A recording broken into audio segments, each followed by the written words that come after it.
میرا نام نیلم ہے اور میں بائی پروفیشن ایک ڈاکٹر ہوں۔ میں کراچی میں رہتی ہوں۔ یہ ان دنوں کی بات ہے جب میرے والد کی پوسٹنگ کراچی ٹاؤن شپ میں ہوئی۔ ہماری فیملی وہاں شفٹ ہو گئی۔ ہم 2 بہنیں اور امی ابو تھے۔ والد صاحب کو اکثر سرکاری کام سے آؤٹ آف سٹی جانا پڑتا تھا۔ والدہ اکیلے ہونے کی وجہ سے الرٹ رہتی تھیں۔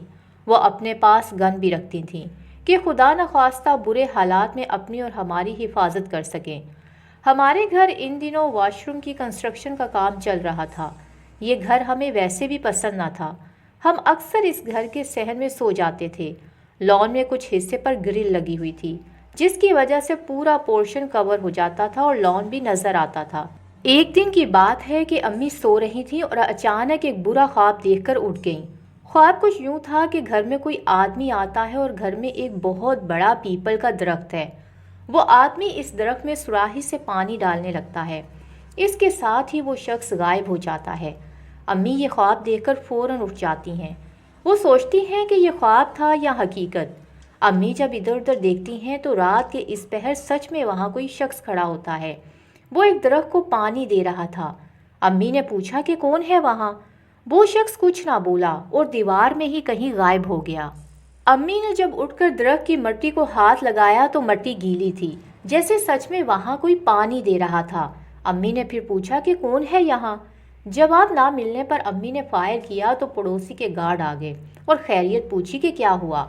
گارڈ نے بھی ادھر ادھر دیکھا، اس شخص کو ڈھونڈا، مگر وہاں کوئی نہ ملا۔ امی کو اب یہ اندازہ ہو گیا تھا کہ وہ انسان نہیں تھا۔ امی نے ہمیں سمجھایا کہ لان میں کھیلتے وقت وہاں کا واش روم یوز نہ کرنا اور نہ ہی کوئی گندگی کرنا۔ شام ہونے سے پہلے جھولا چھوڑ کر اپنے روم میں آ جانا۔ نیکسٹ ڈے ہم لان میں جھولا جھول رہے تھے۔ جھولے پر میری چھوٹی بہن تھی اور محلے کے کچھ اور بھی بچے تھے۔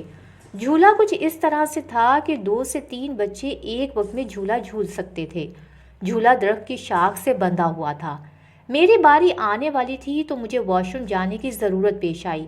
گھر کا واش روم کافی اوپر تھا، اس لیے میں کنسٹرکشن والے واش روم میں چلی گئی کہ امی کو کیا پتہ چلے گا، اور یہی میری سب سے بڑی غلطی تھی۔ میں واش روم سے ہو کر آ گئی اور جھولا جھولنے لگ گئی۔ جھولا جھولتے جھولتے اتنا تیز ہو گیا کہ میں رونے لگ گئی۔ جھولا میرے کنٹرول میں نہ رہا، ایسا لگ رہا تھا کہ کوئی مجھے آسمان میں اچھال رہا ہے۔ اس کے بعد میں چیخنے لگ گئی اور باقی بچے بھی، کیونکہ جھولا کسی صورت رک ہی نہیں رہا تھا۔ بچے بھاگ گئے اور میری چھوٹی بہن بھاگ کر امی کے پاس گئی۔ اتنی دیر میں درخت کی شاخ ٹوٹ کر گر گئی اور میں بھی زمین پر گرتے ہی بے ہوش ہو گئی۔ اتنی دیر میں امی بھی آ گئیں اور مجھے اندر کمرے میں اٹھا کر لے آئیں۔ امی نے ڈاکٹر کو بلایا اور جب میں ہوش میں آئی تو میں نے دیکھا کہ میرے چہرے پر پنجے کا نشان تھا، جیسے کسی نے زور سے منہ پر تھپڑ مارا ہو۔ مجھے بہت تیز بخار بھی تھا۔ امی نے قاری صاحب کو بلایا اور ان سے اس واقعے کا ذکر کیا۔ قاری صاحب نے دیکھتے ہوئے بتایا کہ بچی کسی آسیب کا شکار ہوئی ہے۔ انہوں نے دم والا پانی پینے کو دیا اور اس جگہ جانے سے منع کیا۔ وہ رات مجھ پر بہت بھاری تھی، نیند میں اٹھ کر رونے لگتی۔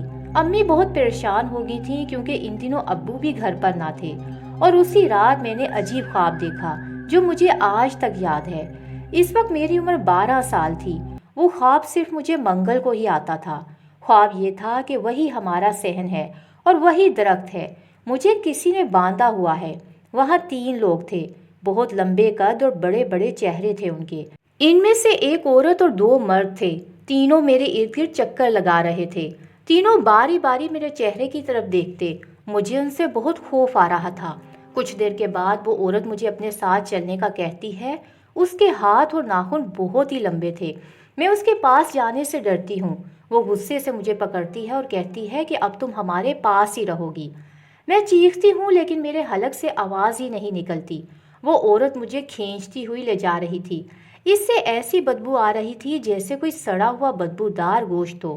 وہ مجھے کھینچ رہی ہوتی ہے اور ایک کمرے کی طرف لے جاتی ہے، لیکن وہ اس کمرے میں خود نہیں جاتی، مگر وہ مجھے وہاں دھکیلتی ہے اور کہتی ہے کہ تم عمر بھر یہیں رہو گی۔ وہ کمرہ خون آلود کیچڑ سے بھرا ہوا تھا۔ کمرے میں ایک سوراخ تھا جس سے چاند کی روشنی آ رہی تھی۔ اس کے بعد اچانک سے روتے ہوئے میری آنکھ کھل گئی اور میں پسینے سے شرابور تھی۔ امی مسلسل میرا علاج کرواتی رہی۔ شادی کے بعد بھی ان چیزوں نے میری جان نہ چھوڑی۔ اب میں ان سب کی عادی ہو گئی ہوں۔